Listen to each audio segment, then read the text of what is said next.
Oh, hey everybody! It's Kevin Strange here with my buddy Stinkhouse Brad. Stinkhouse Brad. Stink Spirit, I guess. My nickname in high school was Shithouse Brad. So That's either way yeah. works. Welcome back to the stream. Hey. Today, Streamyard has blessed us with a week or something of their premium $20 a month subscription Yeah. to try to entice us to Pay more money to spend an show. exorbitant Yeah. amount of money, over $200 a year, to use this stream, and that ain't going to happen. But I will take their free week of it or whatever. That allows us to stream simultaneously. That allows us. We are now currently streaming on both Facebook and YouTube at the same time. Oh, So right. I'm taking advantage of what little time I have left on Facebook to broadcast this out. And you know what I have to do next? Is it the thing you do with your penis where it spins like this? That's where I turn it in. I turn it What inside are out. the helicopter? Yeah, yeah. I was thinking more of a helicopter deal, but I have to shill the comic book. Check it out, brother. We are yeah. at $671 with 20 backers, 134% of our goal. That means we are only $129 shy of this badass stretch goal right here. Let's talk about this today. What are The they trading getting next? card set of 5 Yeah. trading cards. Okay, these are 2 of the trading cards that you're going to get. Musclefuck Nixon and Laser Eye Hogan are two of the 5. The other 3 are a surprise of the trading cards that you're going to get. And as you can see off to the right here, each of the cards, the front is the character saying some nonsense, and then the back is the stats of the character, a small bio, and then a little fun fact about the comics or the universe of Strangeville or the movie versions of these characters. Just a little fun fact that goes along with them. This set of 5 trading cards gets unlocked at the $800 level. We are currently at $671. So that means we are $129 shy of the trading card stretch goal, which means we need some more backers to jump in here this week. We've only got a few days left. This campaign closes on the 17th. That is this coming Thursday. That's the end of the campaign. And so we need some more backers so we can bust through these last couple of stretch goals. And because I'm super excited to get these trading cards. I've been talking about them for a freaking month. This campaign, man, these campaigns kill me, Brad. Yeah, but you seem to enjoy them in some, that weird sadistic way that you can do that.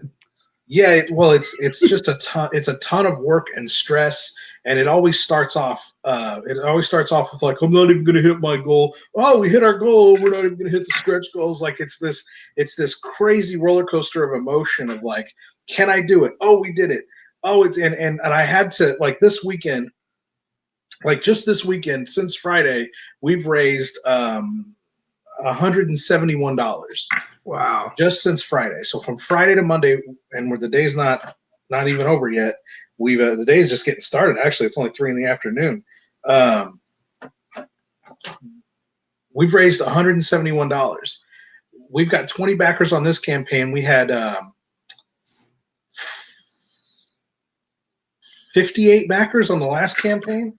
So we're at 78 backers total. So we're and that's not including guys like you who bought the comic offline, Yeah. and there was a bunch of other guys that bought the comic offline. So in reality, we've got about 100 backers on this campaign between the people who chipped in on the Indiegogos and on the people who just bought them from me in real life. Hustling on them streets, Brad. Yeah. And I had to stop this weekend and really just remind myself how blessed and fortunate I am as a creator to be able to just out of the blue say, now I make comic books. and draw up a comic book series, a 3-issue epic 120-page full color comic book. That's a huge undertaking for one guy. Yeah. For one guy to do all the pencils, all the inks, the layouts, the lettering, all the colors, all the finishes, and write the thing. It's a big undertaking. And for me to just throw myself into that and have 100 backers come in and spend, we're going to clear $2,000 by the end of this, between the two campaigns. And that's this year. We did a campaign in March and a campaign in September. Between those two campaigns, we're going to clear $2,000 and 100 backers.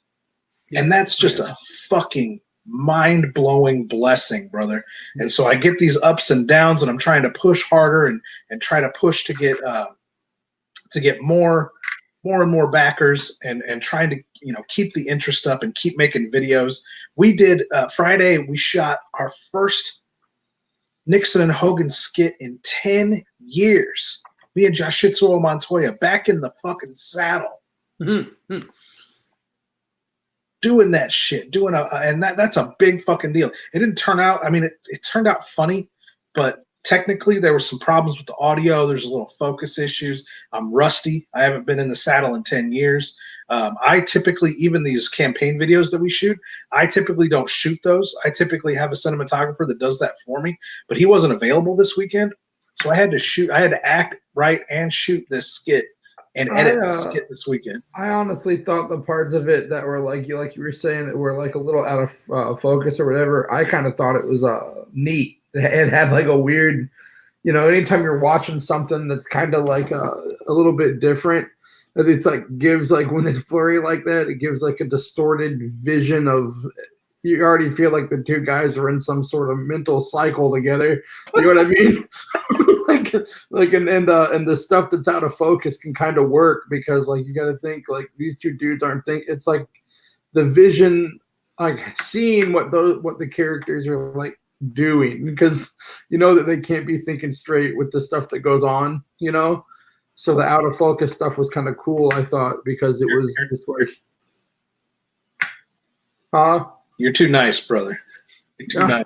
But it was a lot of fun, and we both realized how old and fat we are, and how much it was. We were laughing because we literally, it took us 5 hours to do a 5-minute skit.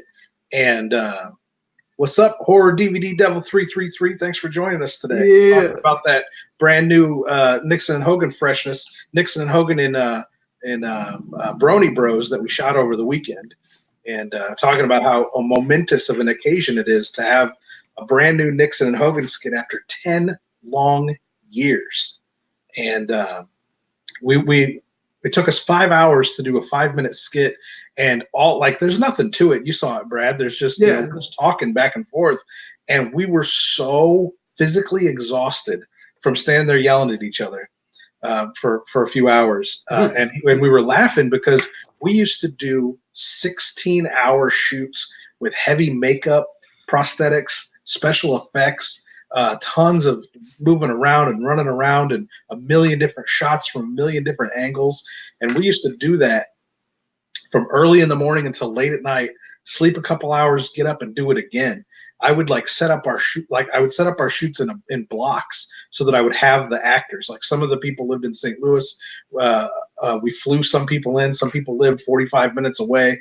Some people lived in different states, like I said, that we flew in. And so we would block off these days. I would block off 2 or 3 days, and we would just shoot the entire time these people were in town. And we'd crash on my floor. We'd crash on Josh Hitsuo's floor, or whoever's floor was available for everybody to crash on. We just like turned it into this weird hack movies camp.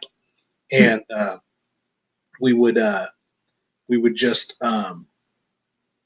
shoot balls to the wall these movies. And somehow we had the stamina. I guess we were in our 20s, man. And we were in our 20s. We had the stamina to just go all day, and then go the next day, and really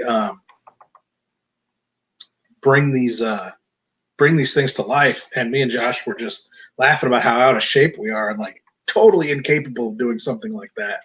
That would probably kill me if I tried to do 10 or 12 hours at that pace, trying to direct, shoot, and act in the fucking thing. I'd probably give myself a stroke trying to do it. Yeah, dude, there's been like 3 times in the last like week that I'm getting up. I'm like waking up and getting up out of bed. Amanda's in the living room, and I set up out of bed, and then she's like, "Brad," and I'm like, "Yeah," and she's like, "Are you okay?" And I was like, "Yeah, that's just the sound that comes out of my body now when I get out of bed. It's just like you immediately think someone needs help. If you're like around and I'm just waking up and crawling out of bed, you hear a noise that would just the average person would be like, someone's in need of help, you know? And then I stand up and I'm good, but it's that first one up out of bed where I'm like, ugh, you know? I hope this isn't the last time I do this, you know? Yeah, getting older is it's a delicate process. You gotta be real careful with it. But it seems more to me like a sledgehammer to the to the middle of the face is what is the one that I'm getting from it, because I'm not enjoying it much. Life is not kind to aging, that's for sure. No. But well, we got to do that. We got to do that amazing video shoot this weekend. I shared it with everybody like the old days. All, you know, you gotta watch this. Oh my god! It's gotten over 100 views on YouTube, which these days for a small channel to get 100 views is like, you know, it takes a lot. It's hard. YouTube just between the saturation of having a million things to choose from and the algorithms with YouTube just throttling everything. It's hard to even get 100 views. There's one of our little promo, Nixon and Hogan and niacin deficiency. Mm-hmm. We shot that back in the MySpace days. We got 24,000 views on that YouTube video. Jeez. 24,000 views, and now I'm like, fuck yeah, we got 100, man. But it's just a different world. Yeah. You gotta recognize. You gotta algorithm fucking chokehold. Yeah, you gotta recognize that in this day and age with Netflix, streaming, Amazon Prime, all the different choices people have, the endless and 24-hour obsession with social media, to even get people to click on a video that's 5 minutes long, to even get 100 people to do that over a weekend is a big deal. This is original content. I'm not talking about Star Wars. It's not a makeup tutorial. You know, there are things on YouTube that get tens of thousands of views, but they're rarely original content. You know what I mean? It's not something that's easy so much fucking clickbait too. Yeah, you got to clickbait. You got to have a particular type of content will get views, but to do an original skit of a couple of old fat guys from something that was only barely relevant 10 years ago, to get that 100 views, that's a blessing, man. So it's great that we got to do it. It's great that it hit 100 views on YouTube, and then we also made $171 so far on the campaign over this weekend, which means we shattered that. We hit our goal again, so that's 2 campaigns in a row now that Strangeville Comics has managed to hit our goals, and we blew through our first stretch goal. So everybody gets the poster now. So that's awesome. Gonna be rad. Yeah. That's super cool. That makes me feel good. We're in the home stretch here, and today is actually, I called this the birthday strange stream because today's actually my birthday. Oh fuck, dude. Yeah, so 39 today. I would say happy birthday, but once you get to this age, I don't know that it necessarily matters to hear it. It definitely doesn't. Well, I usually don't even make, like, there's a way on Facebook to disable the viewing of your birthday, and that was the best thing I ever did. But you don't want to give to a charity. It would actually physically make me mad that people that never talked to me the rest of the year would come and virtue signal on my timeline and be like, "I hope you have a great day, bro." Yeah, like, you don't know me. It's just that Facebook popped it, and I would make these snarky comments on my birthday that would just make people hate me. I'd be like, "Do you guys do this every day? Like, do you wake up in the morning and say, I better get on Facebook and wish a bunch of strangers happy birthday? Time to play the birthday game." Yeah. This is the most disingenuous fucking shit. And then people would be like, how could you be so, cranky on your birthday? I'm like, I'm not cranky. This is just dumb. I love whenever people ask me that question, how could you be that way? Because I'm just openly like, well, you see, I'm a dickhead. So... So that's in the social media. It makes it a whole lot easier, That's what I'm saying, dude. In the social media world, it's like people don't because we're all in church all the time, right?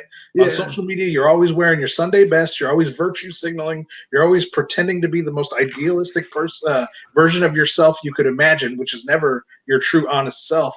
And when you don't when you don't just sit in the pew of social media and say your anti-Trump prayers on the daily, people just act so shocked. Like, how could you do that? How could you speak like this? How could you talk like a normal person? This isn't the normal world. This is Facebook. This is social media. You have to do the pageantry. This is all about the posing and preening of social media. And it's like I fucking hate that shit.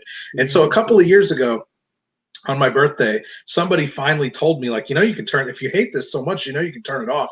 And I was like, so I made this announcement on my Facebook. I was like, all of you virtue signaling cocksuckers that act like when my birthday is and you're just wishing me happy. You don't talk to me the rest of the year. You have nothing to say to me. You don't celebrate any of my victories. You don't mourn any of my defeats. You just simply talk to me the day Facebook tells you that my birthday is happening. But you pretend that you know that that's the day. I was like, I challenge any one of you to remember my birthday next year when it doesn't pop up in your newsfeed. You know how many people have wished me happy birthday on Facebook since I turned it off? How many? Zero. Zero. Because they don't fucking know. They don't fucking know. They've never known. And again, it to me, it's mind-boggling to think that I'm going to get up in the morning, make a cup of coffee, get my phone out, and start wishing people happy birthday that I don't know. Yeah. Every day. There's no time. Every day I'm going to do that. Every morning, I'm going to get up in the morning. I'm going to have my coffee. I'm going to get my phone out. And then I'm gonna start watching BBW porn, and then that's gonna carry on like for probably longer than it should. And then when I'm done with that, I'm gonna pick up to the point that there's a pool of sweat under your ass. Yeah, I usually just use like up until I vomit. That's usually when I know that was enough. Is I just go until I vomit, and then I turn that off, and then I go straight to drawing buttholes and weird monsters for the whole rest of the evening while I listen to music that most people would hate. So that's how I do it, man. That's my style. So I started watching some. Last time we did the show, I think it was the last show we did. We talked a lot about CKY and BAM and Deco and the Jackass crew and all the mental illness that those videos caused us watching growing up. Pretty much, we were kind of trying to give our greatest hits, the ones we liked the most. Well, I watched a few compilation video. I didn't want to ruin it by like watching CKY by myself on my phone on YouTube, but I did give myself a couple of like 5-minute compilation CKY stunt videos that was just like a best of CKY. And obviously, see, what's weird is we live in the future. We live 10, 15 years in the future past when we were watching all that stuff on VHS tapes, right? Could you have conceived 15 years ago that while we have the technology to be able to watch CKY on our phones anytime we want to, that the video sharing software, YouTube, that actually platforms those videos won't allow the funniest stuff that happens in the videos on the platform. So in the future, we live in a more censored world. Like, sure, those VHS tapes are still available. Sure, we can watch them whenever we want to on a fucking VCR.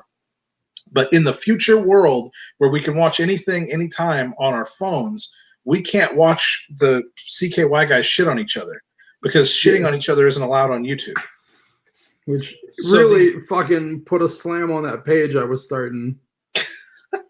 So the video compilations that I was watching of the best of CKY really didn't involve any of the best of CKY. It was all the shopping cart videos where they would run as fast as they could with the shopping carts and smash into bushes, or just the parking lot itself, or just slam their bodies. I was thinking about that after we got off of here. That time we were talking about it was how much of even that stuff, like the shopping carts and all that, Like they did so much crazy shit on that show, So here's in those what movies. one of this is the thing that got me. The thing that really got me, because I don't think you could do it today. I don't think you could possibly pull it off. The thing that got me was it was a compilation of when they would make the dummies and stand on the overpass and throw them at cars and freak the fuck out of the drivers. Yeah. And then the balls on these kids, they would go down there and argue with the drivers and be like, it's just stuffed with hay. And the driver would be like, what the fuck difference does that make? Why are you saying this? And the kids would be like, chill out, bro. It's like not even real. It's not like we threw a real person. And he said, of course you didn't throw a real person, but you wanted me to like just they would just, not only would they freak these guys out by throwing these fucking things off the overpass and making them think they just like hit a body, but then they would go down there. They would go down there and get indignant with them and like get an attitude with them and be like, "What's the big deal, bro?" First of all, I don't think that anybody is bored enough to think that stuff up anymore. There's too much chaos with the 24-hour everything that goes on with the phones and the social media and streaming everything, that kids don't even go outside anymore. No. To even dream up doing a stunt like that to somebody. But the driver would immediately get out and start videotaping them, and everybody is a fucking narc now. Yeah, they would post their, first of all, they would social media shame the kids immediately. This is Brandon DiCamillo from Pennsylvania, and he endangered my life. And you would have this whole thing where the media would get involved, the police would get involved, you know, because everyone's a fucking narc and everyone is just out to ruin everybody else's fun. Like the entire social media has turned us into a nation of scolds. Yeah. Where we just scold each other for bad behavior, and CKY was like a celebration of bad behavior. It was, right? It really was. It was so terrible, and it was like, it made me sad watching. It didn't make me like, I laughed, of course. I laughed at the awfulness, but while I was laughing, I was sad because that moment in time is gone.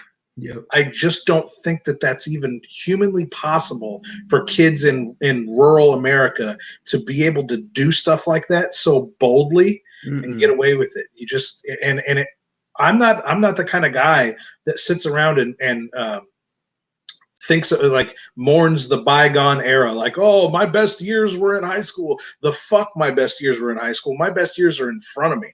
Right. I can do anything I motherfucking want to. And next year, I'm going to embark on the biggest, craziest hack movies and Strangeville Comics tour of conventions across this country that I've ever done. And it's going to be the biggest and best and most financially lucrative thing I've ever done.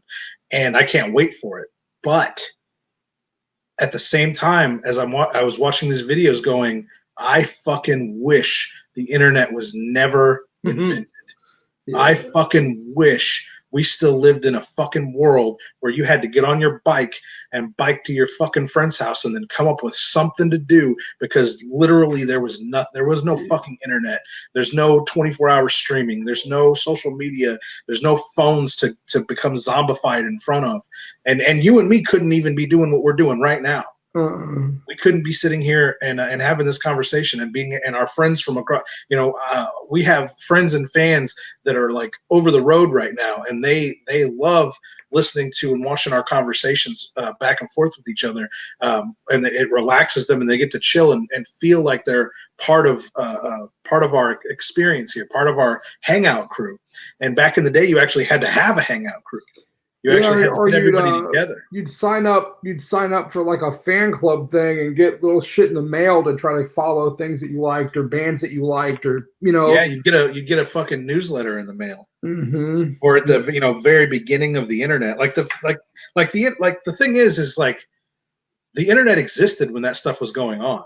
It just wasn't the same internet. The internet had, like, social media, Facebook and YouTube have drastically changed human behavior.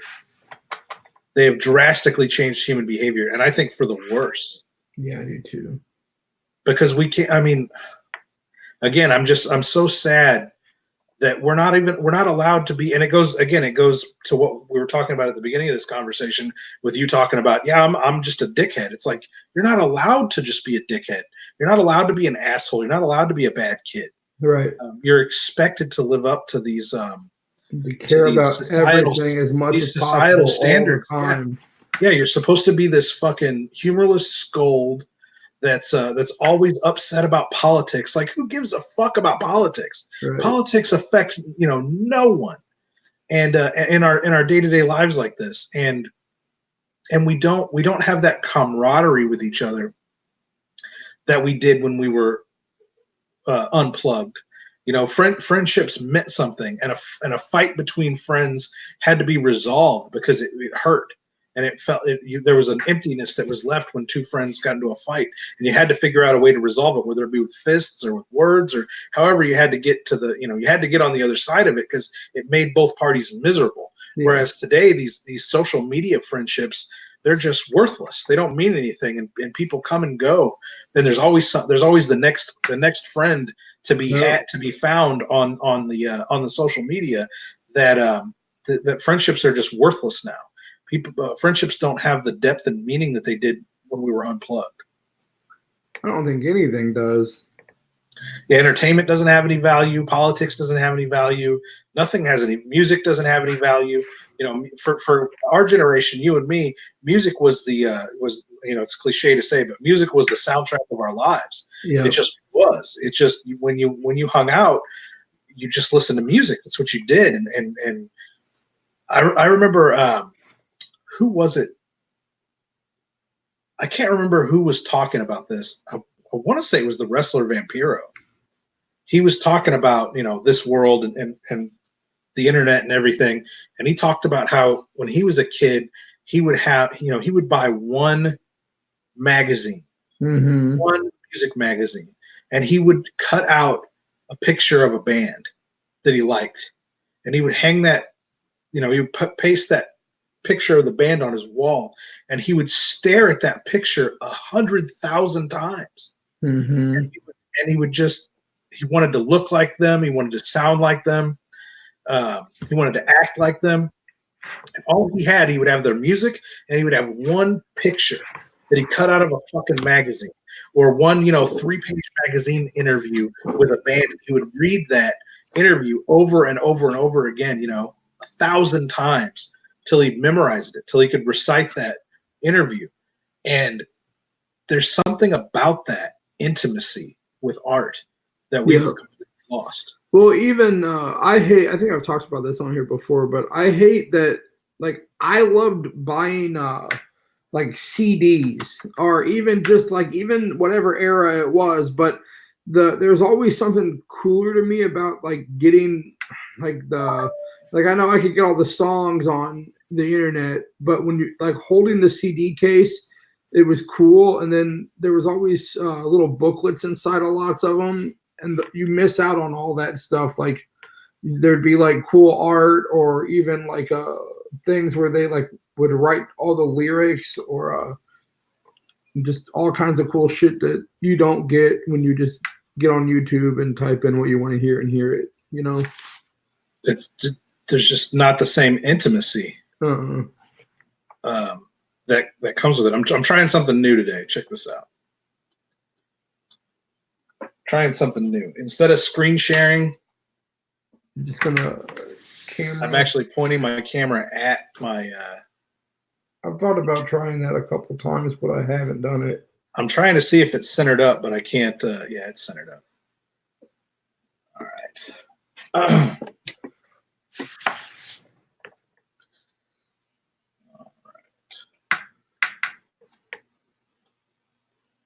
Inking this bad boy. I inked it traditionally. It looks pretty cool. Oh yeah, the shark. Yeah, but I decided I wanted to come back and ink it and color it digitally too. I was like, well, I could bring the inked version into the program and just color it, but I didn't. Well, I might have to re-ink it anyway, so I might as well ink the pencil version. I've been inking all my pencil stuff just for just for shits and giggles, really. I think it's a good practice to keep your hands straight, and Also, I just enjoy the process of doing some like paper to pen stuff. Yeah, I inked it. I penciled and inked a thing today. I want to try to do that every day, where I make sure I get a traditional piece. That's what I've been doing. Yeah, penciled and inked every single day, but I also don't want to lose this skill. Yeah, I'd have to do both. That's what I draw this all out in pencil, and then usually I would just like leave it in pencil and then put it into Clip Studio and start working on it. But I started inking it all out and then just putting it into Clip Studio. So it kind of helps because it's almost like another step. And I think that sometimes those extra steps you'll add things that really the picture wouldn't be the same without. So it's kind of cool because you get to go over the picture. And Definitely, it's like an editing pass in a on like in writing. Yeah, you just force yourself to reread it. Uh-huh.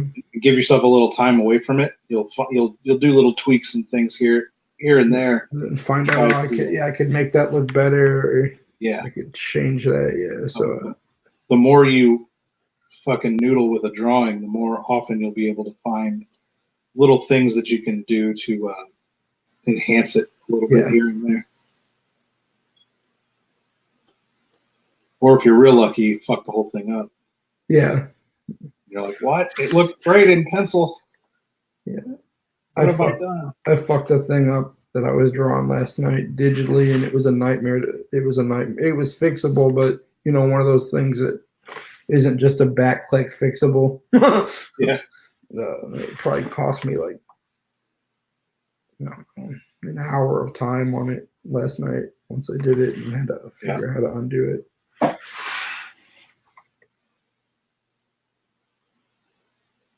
Sometimes that's good though, because it teaches you how to use your program, For sure. Oh man, what else is going on? That was my big rant for the day. I've been holding that in, building that up for a few days. Blues lost in overtime today to the Islanders. Did they lose? Yeah, they lost 2-0 when I last heard the game. Yeah.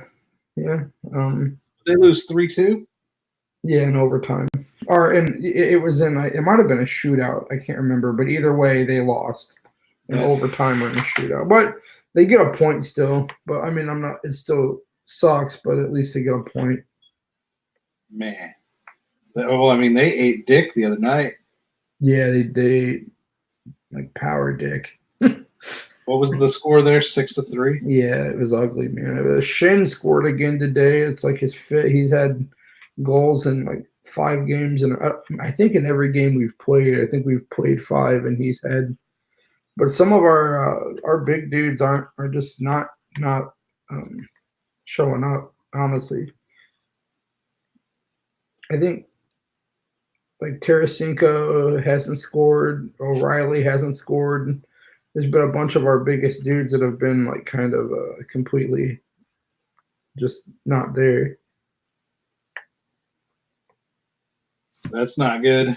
No, usually not a good sign, but it is what it is, though, man. We got that cup last year. We got one of them, yeah. What happens?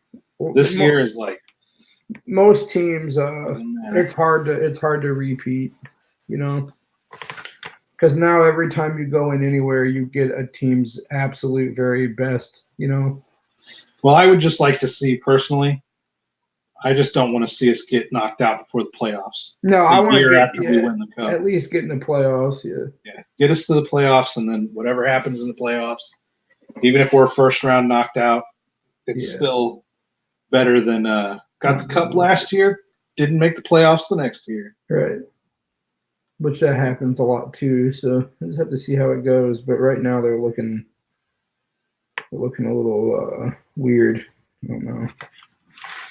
But there was some changes. Maybe we'll pull it together, everybody, because lines are different. Couple new players, so maybe it will just take them a little time to hammer it all out, and then they'll get back to what we saw at the end of the season. But these first games are This is where they get to, Yeah, there's a lot of feeling out right now, feeling out, and then like the coaches, they started a few kids today that they brought up from the minors, and they're like that's what these early games are all about. Tweaking, yeah, making a little, seeing where you can get offense out of, and so I think that's what's going on right now too. Is like nothing's really completely set in stone yet.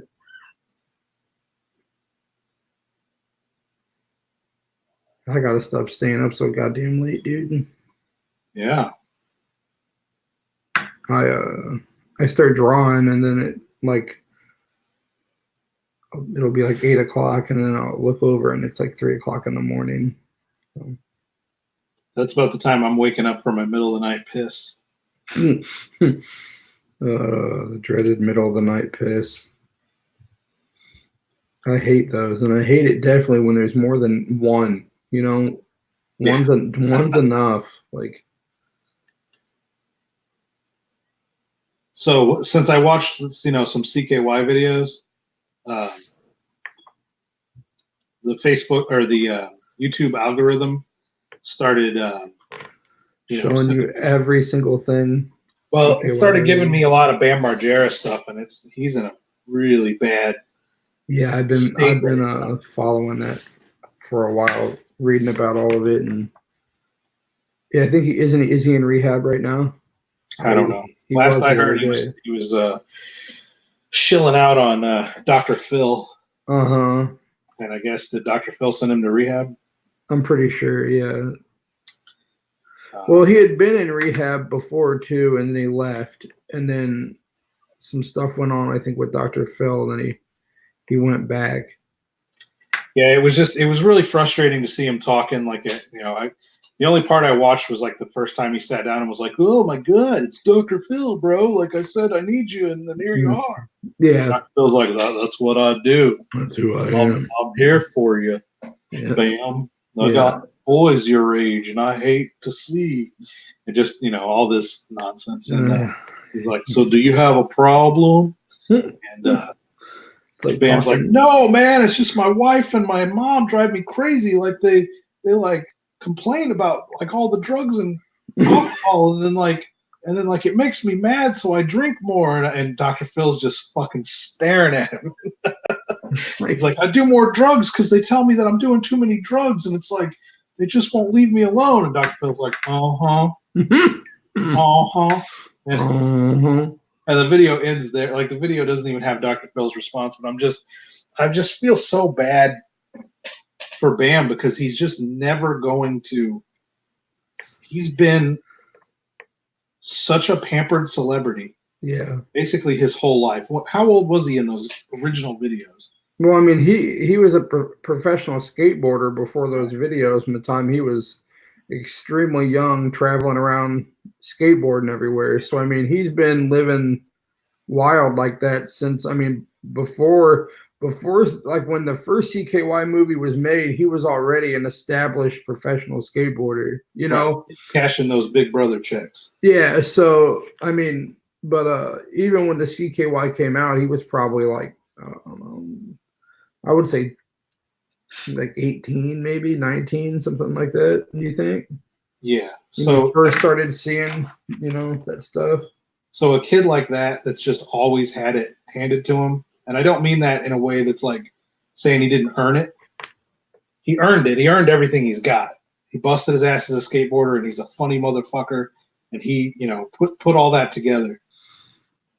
He put that life together. But when you find success that young and you have your life catered to from that young of an age, you never learn personal responsibility. Mm-mm. And so watching him just like try to deflect all of his problems off onto his wife and his mom, it was just really, I was like, man, this guy is he's beyond help because he's never lived in a world where especially when your argument is that they're just bothering you about how many drugs you want to do. If they just lay off you about how many drugs you do, you wouldn't do so many drugs. It's just terrible arguments from a guy who's like persona is built on how many drugs he does, right? Yeah, how crazy he is, and all this stuff. And it's like this: is there really ever any hope or help for somebody in that situation. It's like, because even like, yeah, here's a good segue into this is some stuff that'll really get me into trouble. And I'll publicly say this, and you and I both admit to being assholes. This is going to make me sound horrible, but I say it from a place of compassion. I fucking hate the drug recovery community. I fucking hate it. It's so fucking annoying to me. It used to be AA. You remember Alcoholics Anonymous? You remember how it used to be a private struggle that you went through with a group of people and you remained anonymous? It was like Fight Club. And you tried to deal with Club. Right. And you try to deal with these issues privately and with a group of people you could confide in. Well, that has turned. We've morphed from AA to the hashtag recovery community, where now you virtue signal all over social media how many months you've been sober, how you bravely posting pictures with your AA member, like members, literally completely against what, like on my way to my first AA meeting, and then have like 4 other people go into the meeting tagged in your post. Yeah, it's like, are you fucking retarded? Like, again, it's this social media sickness that we have as a culture, where that's considered a virtue, to be the victim of drugs and alcohol abuse. And so it's to me, it's again it's frustrating from a place of compassion, from a place of a guy that really wants to see people win. How can you help a drug addict when that drug addict knows that all they have to do is preen and pose on social media about how tough it is being an addict, and they get all the social media virtue they could ever ask for? Right. It's like it's not looked at, it's not frowned upon to be an addict. You're given special privilege to be any kind of victim of anything. And it's like, it's just a terrible fucking choice that these people are making. And now they get to be this, hashtag recovery, hashtag clean living. It's like, annoys the fucking piss out of me, because I don't care. I don't want to know about your drug addiction. That's a private. People share the worst things. Yeah. People share the worst things, and they get like special privileges for sharing them. It's like your drug addiction is a private. And so the reason I went on that rant is because, like, Steve-O from Jackass has made a career out of being like, I'm such a drug addict, like, I'm totally clean and sober now, but let me tell you about all the drugs I've done and all the crazy shit that I've done. And it's like, the thing, that's the other thing that gets me going. And again, it makes me seem like an asshole, but it comes from a place of compassion, where I want to see people get clean and sober and not be addicted to drugs anymore, or not do drugs in the first place. But when you've got some asshole like Steve-O, who literally is like giggling and laughing and like, I'm totally sober now, bro, but let me tell you, like, all the crazy shit I did when I was an addict. And I see people even locally act like that. Well, they'll be like, I'm in recovery. Let me tell you this story about what happened when I was a drunk, though. It's like, I don't want to hear your drunk story. Like, if it's so fun to be a drunk, why aren't you still a drunk? Right. Why do you giggle and laugh about the ridiculous shit you did if it was a bad thing? You don't giggle about fucking cancer. You don't giggle and say, let me tell you about my chemotherapy. It was a tough one this week. Right. And so these people, like, get off on this. Like, again, it's like they get this special privilege for being an addict. And so that's what I was going to say is, like, how does Bam have any hope of real recovery when his friends, like, brag about how fucked up they are all the time, and he can do the same thing. Right. Bam can go on the let me tell you my crazy drug stories tour, and people eat it up. People lap it up. Like, people fucking pay for it. Hashtag recovery. Bam, if it wasn't for you, I would have never gotten off heroin. You saved my life. Hashtag recovery. Hashtag 20 days sober. Remember when they did the butt chug? They're like beer bonging beers up their ass. Oh, man. Yeah, I don't know, dude. I don't care for that.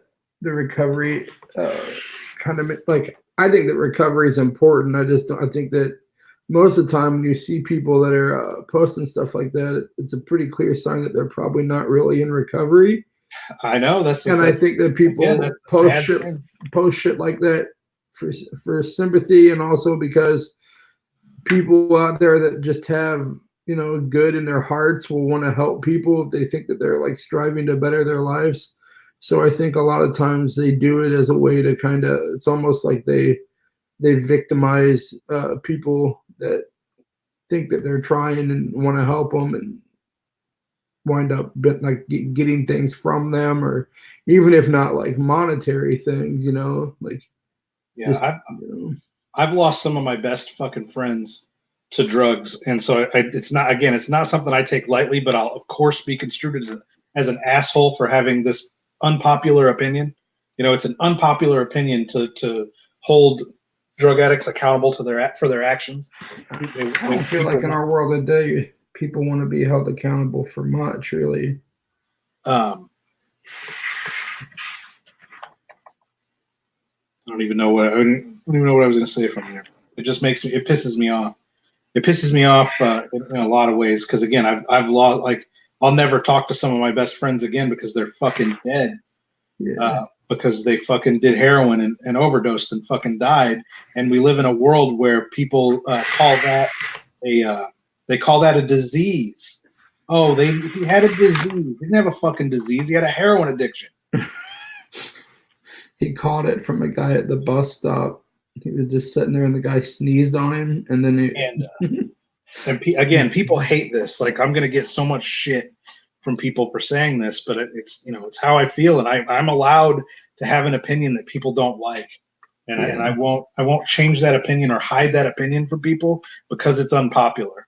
Well, I feel like the thing that irritates me is it's like you think that these people using these drugs don't realize that that just no one ever told them that heroin could kill them or probably will kill them. Like in our world today, there is no like veil on drugs like that. Like Right. There's certain drugs that like you kind of know if I start taking this, it's kind of like starting to crack open that casket lid. Yeah, pretty much a guaranteed killer. Yeah, like there's what was it Dr. Drew said in the 90s? There was a 0% survival rate for heroin addicts. Yeah, that's what. There's no veil on it. Like if they know that, why is it my job to feel bad whenever they could have took control of it? It's not my responsibility or your responsibility to fix someone else's problem, whether the problem be sad or not. It is sad, but still it shows, everyone knows, like if I start doing heroin, I could possibly wind up dead, and I don't know. And again, I don't want to. It's just always going to be construed this way, but I don't come from a place that's dispassionate. I understand that people suffer horrible physical and sexual abuse at a young age, and the only way that they can cope with that reality that wasn't a choice they made was to do these drugs because it's the only thing that makes them feel normal, because they're constantly racked with horrible anxiety and depression because of the things that were foisted upon them by people that they didn't ask for. I get that. I understand that. But there are other ways to cope, and instead of offering these different types of solutions to people with mental health problems, we fetishize these problems. And so you have people that just they can't wait to declare their mental illness, and they can't wait to declare their drug addiction, because we give, as a culture, we give social media virtue points to anybody that can be a victim of anything. Yeah, and it's hard to, even saying this stuff right now is difficult for me because I don't want to come off as a dispassionate asshole. I always like to try to keep my mental illness a secret until it's a good time to, like surprise people with it. Surprise. Yeah. Like That's always how I've been with It's it, a, you know. it's not, I'm not sitting here saying mental illness isn't real. It's very real. It's very hard. It's something that people struggle with and will struggle with their entire lives, and it can create the worst type of, it can just completely destroy lives. And it has to be handled with care and with dignity, and it has to be treated with respect. But the fetishizing of it is what gets me. Or glorifying. Glorifying and well, I guess that's what I mean by fetishizing is glorifying this thing and saying, "Give me special privilege because I suffer from this thing." And it's like, it's not supposed to be something you strive for. It's not supposed to be something that you fucking wear as a badge of honor. Yeah, you shouldn't get like a like good job on not doing heroin this week, kind of, that's Yeah. kind of like it'd be like saying good job on not eating any dog feces all month long.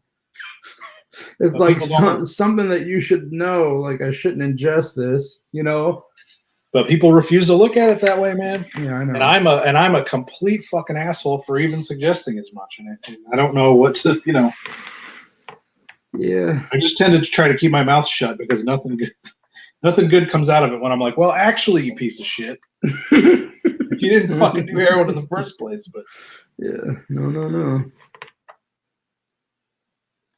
It's fun times that we live in. It's confusing times. Like I said, I just want to. I wish we still got to live in the world where you could throw fucking dummies off of bridges, overpasses, and then the dude gets out and he is mad, but then he just goes home. Well, because you follow him down there and you act like he's the asshole. Yeah. Back in the days when he would have just went home, drank beer, and maybe like smacked his wife a couple times, kicked his dog real hard, I don't know, dude. People are fucked. And then the worst part of it is like I'm fucked, so I don't have any good solutions to anything, Right. I'm pretty much like if you have like a question about politics or things like that and it's really important to you, like don't ask me at all, because I openly don't know anything. And if it wasn't for my wife, like I'd probably just be wandering around outside right now lost, trying to drink sodas out of trash cans and stuff, So I don't know about politics because I don't care about politics because I don't think it does you any good to. I think that, like, in my opinion, it's all kind of bullshit and set up, and I just don't see a reason to waste a whole bunch of my like energy getting pissed off at something that I don't feel like I can do anything to change. Right, and we've talked a lot. You and I have talked a lot about conspiracies, and conspiracy theories, and different things. And it's hard to take a side in a debate that is rigged. Yeah, it's hard to choose a side when you know that the sides behind the scenes work together. Because what sucks about it is like when you feel that way, it's like I'm not gonna play the game. You know what I mean? Like because you just feel like why would I? And also just because it's like how dumb do they think we are? And then when we prove to them that we're dumb, That's another thing. And I guess I lay the blame squarely on the shoulders of social media, and that's probably simplifying the issue. But we've never been more divided as a culture, and these divisions are so fucking stupid, and the surface it's so shallow, it's so fake. Like the things that we're fighting about as a culture, it's like I saw this chick. She looked like she was a cool artsy chick, and on my like recommended on my Facebook. Mm-hmm. Like you might know so and so, and I clicked on her profile. I was like, oh, this is cool. She's into a lot of the horror movies, and she's into geek culture stuff. And her profile is like animal lover, vegan, bisexual, fuck Trump. And I was just like, it just turned me off immediately. Like, I don't need to know any of that. Right. I don't need to know any of these things about you. And you've turned me off. Like, I don't want to be your friend because you come off like such a fucking judgmental cunt before I've even had a chance to talk to you. I get on here trying to just stalk your page a little bit and jerk and jerk off, and then you have your bikini pictures and you turn me off with your dumb personality. Yeah, and then wind up finding out that that's actually your mom in the picture, and then it gets weird. But they have the audacity to put stuff on there that like makes it hard to even get hard when you first get on there. And you gotta message them and be like, "Hey, I was gonna jerk off to your stuff, but you ruined it with your. You're unreasonable in your views." I'm never gonna be able to finish the right way. Too close-minded. If we could just talk about politics for a few minutes, I bet I could change your mind. Yeah, and I could jerk off to your pictures. Right, or if you could just take those pictures down for a few minutes, I'll get it done and then be on my way. Right. But no, dude, I think that it's like our country is like so diverse that what's good, like there's never gonna be what this group loves is what this group's gonna hate. You know what I mean?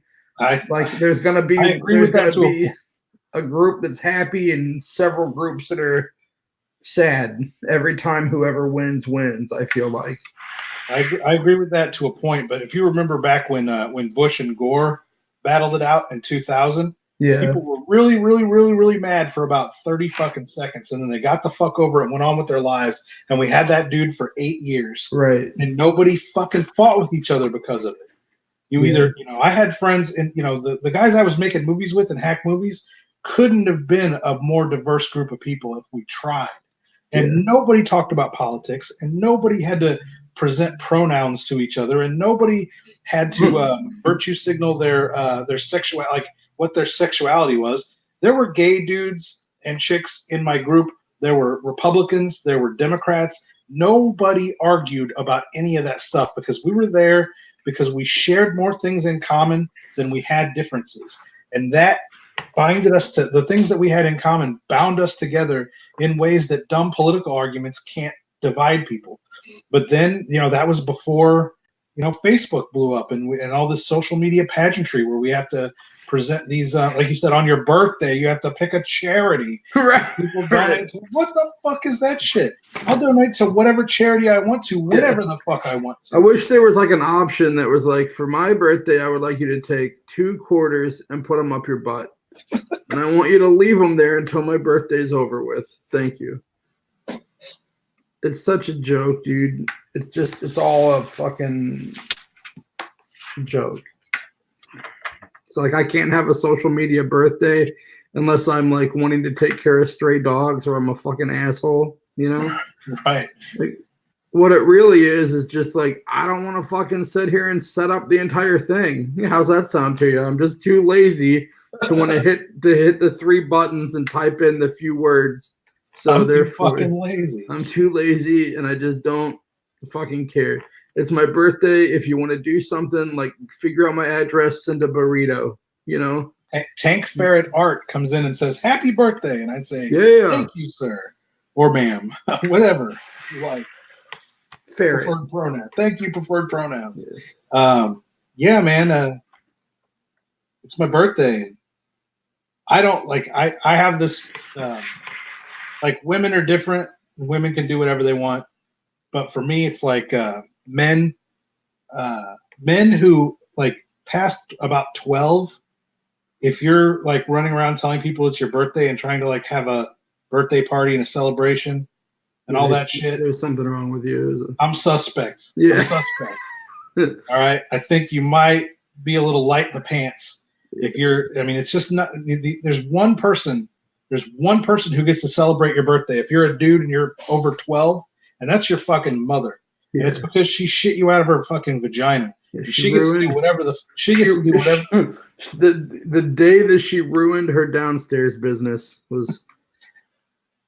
that's the day. You know, she gets to celebrate that however she fucking wants Well, I to. guess And it's that none of you your ruined it. And you know, yeah, you ruined it when you came out of there.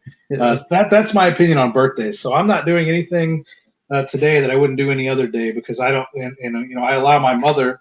My mother has a celebration planned that she wants to do for me and with me, and I'm going to do whatever the fuck my mom tells me she wants to do. And I'm going to let her dote over me and tell me when, you know, oh, you were such a cute baby and this and that, because that's, you know, this is her day. This in my mind, if you're a dude, your birthday is your mother's day to celebrate, not yours, not anybody else's. Maybe your wife and kids, but again, you need to worry about making sure your wife and kids are eating today, not whether or not they're celebrating your fucking birthday. Your job is to and when I say you, I just mean men in general. Our job as men is to make sure that our women and children don't fucking die today, not make sure that they celebrated our fucking birthdays.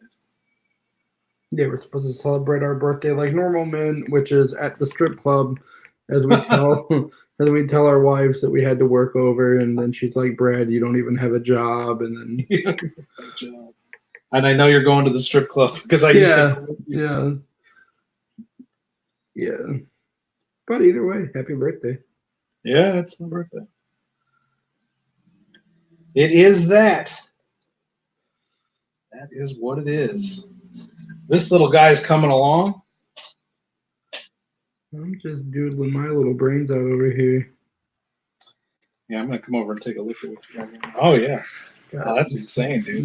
This woman down here with a hatchet, and these monsters are eating this guy, and his eyeballs falling out. And then there's some spaceships, and this guy's holding his tongue. Just That's wild, dude. fucking doodling, man. Wild shit. Thank you. Let's go. All right, so I've pissed off everybody today, as I do most days. After, you know, I come on the show and I'm like, please support my Indiegogo. Oh, we're making such cool comic books, and then as soon as like the shilling ends, I'm like, and fuck addicts and fuck women. That's what I mean, Brad. I'm blessed to have as many people supporting me as I do, because I sure as fuck don't play the game Yeah. the way it's meant to be, you know, played. I don't play a phony fake persona on the internet for people to like me. I kind of have this attitude of you either take me how I am or don't take me at all. I don't really give a fuck.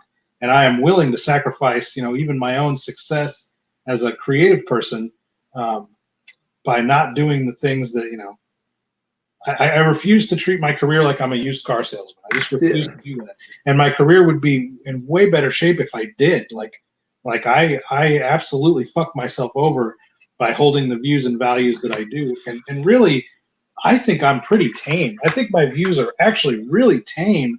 It's just past. It's like really out of. It's not politically correct to say these things. You're not allowed to have these like an opinion that makes you look like an asshole.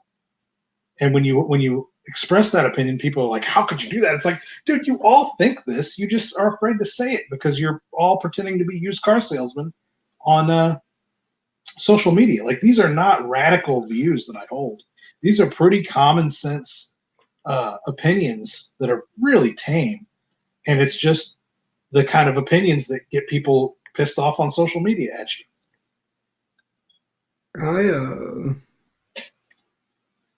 I like I said earlier, I'm not even really sure what the game is. So I don't. I mean, I always figure that someone's mad at me somewhere, kind of, you know. But I don't waste a lot of time thinking about who it is, you know. Or even thinking about, you know, if I made someone mad. I never do anything like to make someone mad, you know? Like, it's never my intention to be like, I want to piss off a person today. But like I said, I get so mad at the Blues games that I fucking scream at my TV and have to go outside and like sit down and take some deep breaths. So that's like it's a normal thing for me. But I don't really get emotional about anything much like else other than hockey, and then, of course, like my kids can get me, but hockey can get me going. And everything else I pretty much take in life is just like a joke, I guess.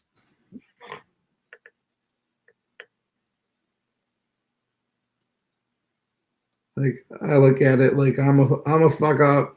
We're all pretty much fuck ups in some way or another, and I don't. Well, the other thing I don't like about what people do on social media is I don't need to see every meal that you eat every day. Yeah. But it has given me a pretty cool idea about what if I started an Instagram page that all it was every poop I take, and then you try to like guess what I ate. I think that could be the new thing. That would be a pretty killer. Idea. Yeah, it'd be good. I really think it could. Poops of Instagram. Right. You name that poop. I think this guy's coming up on done, and I'm exhausted.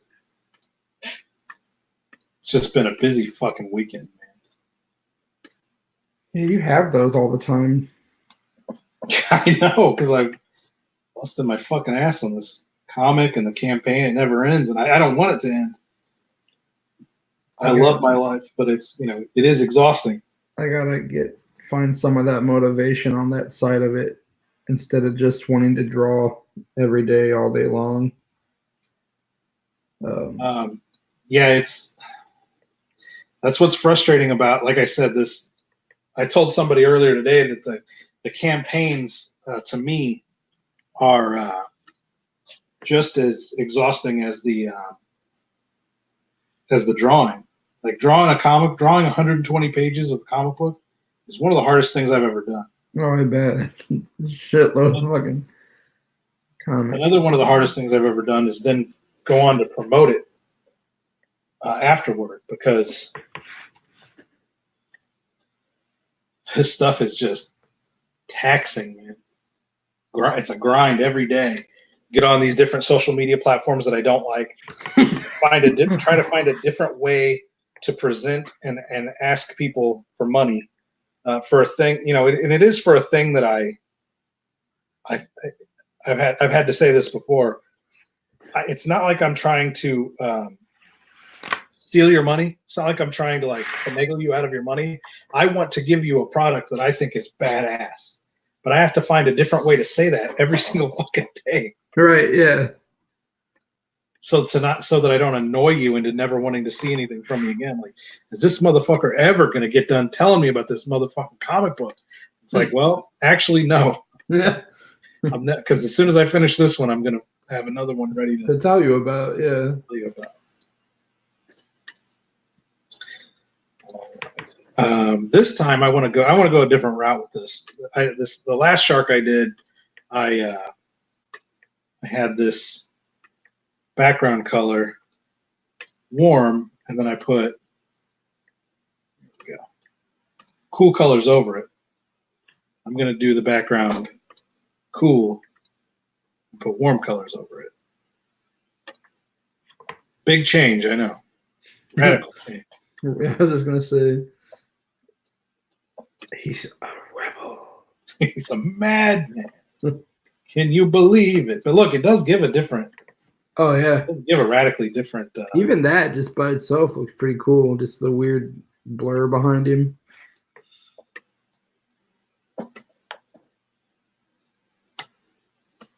Yeah. After I watched that short, I messaged you and I was like, "Where did you get those horse masks?" And then you were just like Amazon. And then I was thinking about how when we were kids, to find something weird like that was like hard. You couldn't just get on Amazon and be like, I need a cow suit with actual nipples, you know. But now, dude, everything, all that weird oddity shit's just at the click of a button. Yep, it's just right there, easy to get. That's why, here's another thing that's going to make people mad. I fucking hate cosplayers. I think cosplayers have ruined conventions because what is cosplayers, that? Like people that dress up like people that dress up like Spider-Man? fucking superheroes or whatever, or at horror conventions, it's horror icons they dress up as. It's so fucking easy to acquire the things that it takes to make a superhero suit or something now. Yeah, you can just get literally online and buy one. It all comes in a box together. You don't have to make anything. Yeah, you can buy, and even if you do make them custom, it's like there's tutorials all day long on YouTube teaching you how to do it. And to me, it's like there's just nothing interesting about cosplay. And what cosplayers do is they'll go to a convention, and cosplayers don't buy anything. Yeah, Cosplayers like clog up the fucking aisles, and they fucking everyone stops to take pictures of them because the cosplayers, they just make themselves the celebrities of the show. yeah, And it pisses me off because it takes away takes the attention away from people that are actually there, selling art and creating stuff. The cosplayers are never something original.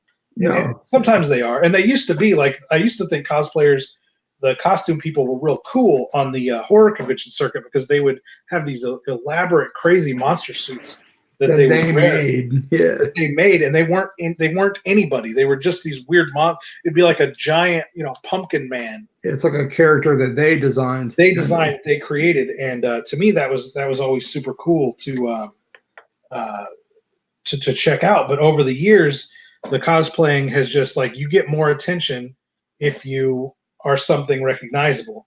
So people gravitate towards just doing costumes of characters. And to me, it's like so boring and so overdone. It's like Spider-Man and then a bunch of sexy like Poison Ivy chicks and Harley Quinn. And it's just, and to me, it's like it takes away from everybody else that's there busting ass trying to sell original art or original movies or original comics, and it takes away from them because those cosplayers, they aren't there to spend money. They're there to be the show. Yeah, they're there to be the attraction, and so it's literally fucking Spider-Man or Jason Voorhees walking around, and you're like, it's cheap. You don't have to, like, they're not paying for the property. They don't have to pay a licensing fee to pretend to be Spider-Man. No, they just show up and walk around. And so when we're talking about, like, we're like, where'd you get those at? And I'm like, yeah, I got it from Amazon. It's like, you get everything from Amazon. It's boring. It's like, there's nothing to it. Yeah, it takes because used to, like, if you were out and about and found some weird thing like that, it made it even more special. Like that you went out and found this weird fucking oddity item that you could use for something like that. But now, like, that, the treasure hunting part of that kind of is dead. Yeah, it's over because Amazon has giant fucking bins full of them. Just these cyclopean fucking warehouses that just dominate the fucking skylines of America that house everything. Right. Anything you could want. Like, I've been buying these Plants vs. Zombies comic books. Mm-hmm. They're really cool, and it's like my cartoony style. I'm trying to, like, learn from it. Mm-hmm. Trying to learn how to do just get some pointers and tips from the cartoony style of wrong layer.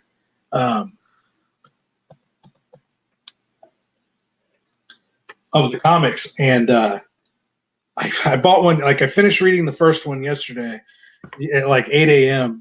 and I got on my phone and ordered the second copy. The second copy got here at noon today. 1 day delivery. It was like just over 20. It was like 27 hours later. Here I have. Yeah, that same deal happened with my brother ordered me the trade paperback of I Hate Fairyland. Yeah. And it was here like 1 day later, just on my porch. I was like, Jesus Christ. Next day delivery. Yeah, it's nuts because they have these monolithic fucking warehouses with everything stored in them Yeah, everywhere, all over this country. yeah, it's bonkers. Well, then they're talking about drones bringing you your shit. Yeah. Well, it's I don't know if you've noticed or not, but it's really forced Walmart to do a lot of different shit, man. Yeah, they're trying to keep up. Yeah, Walmart now has all that where you just can like call in an order and they'll bring it out to your car. And They I actually think, have like a little lounge area in Walmart's now where you ordered something online, you just kick back in this little lounge chair. yeah. Well, now they'll bring it out to your car. Yeah. Bring the shit out to your car now. Even like it's crazy. The only thing I do is kind of nice to see somebody make Walmart sweat a little bit. They've been king of the castle for a pretty long fucking time. Is it any different though? Really? I mean, is Amazon better? No, but it's just like watching a bully get their nose broke, and then later it's like, all right, now it's time for someone to break this bully's nose. Yeah, it's just another bully doing it. Yeah. But that's like they say to kill a king, you got to be a king or whatever, Yeah, Amazon's definitely putting the hurt on. Putting the squeeze to them. Yeah. This thing's pretty much done, dude. I'm just noodling it right now. Yeah, I feel like I could doodle on this thing I got here going forever. This is a time-consuming one here. I've been trying to draw more like actual scenes than just, like a weird monster, stuff like that. I've been trying to draw more stuff actually like going on. Oh, I didn't do drool on this guy. What time is it? Oh man, I gotta wrap this up. I would love to sit and do drool on this guy, but I gotta get out of here. I'm gonna miss out on drool time. Yeah, I'll do that. I'll do that in my. That's where I'm at with this thing. All right. Damn! Look at all that. I haven't even had a chance to really check yours. Hang on. Let me full screen you. So it starts down here. Getting his face ripped apart. Didn't do the moon yet. A couple aliens, spaceships. And I haven't done anything on this woman yet. But yeah, made a lot of ground today. Yeah, I get to put it in a digital program and do all of it again. Maybe. I guess I could just see what it's like to keep this. Well, one more time. Everybody's favorite part of the show. Right. Let me check the campaign. I thought you were talking about messages. I've been keeping an eye on the messages. No, I mean this stupid campaign. I say stupid, but it's everything I'm putting my entire fucking right now. $671, 20 backers, 3 days left. Well, it says 4 days left. It ends Thursday. What is today? Monday, Tuesday, Wednesday, Thursday. I guess late Thursday into Friday. We'll just call it Thursday, the 17th. This thing wraps up. We've hit our goal of $500. We've hit our stretch goal of $600. We're headed towards our trading card tier at $800. The link is in the description. Jump on in. Get the dead shit, the Talisman of Transmutation comic book, full color comic book. 120 pages over 3 issues. Let me scroll down here and show you guys some of the art from the comic itself. It's the story of Nixon and Hogan, 2 stoners from Strangeville, who steal this magical talisman from their cranky old next door neighbor, Don Duepe, who turns out to be this wizard who then summons a pit of zombies from his pepper patch in his backyard, his pepper garden, and summons the zombies to get his talisman back. And Nixon and Hogan have to battle through these zombies if they ever hope to defeat Don Duepe and his zombie tsunami.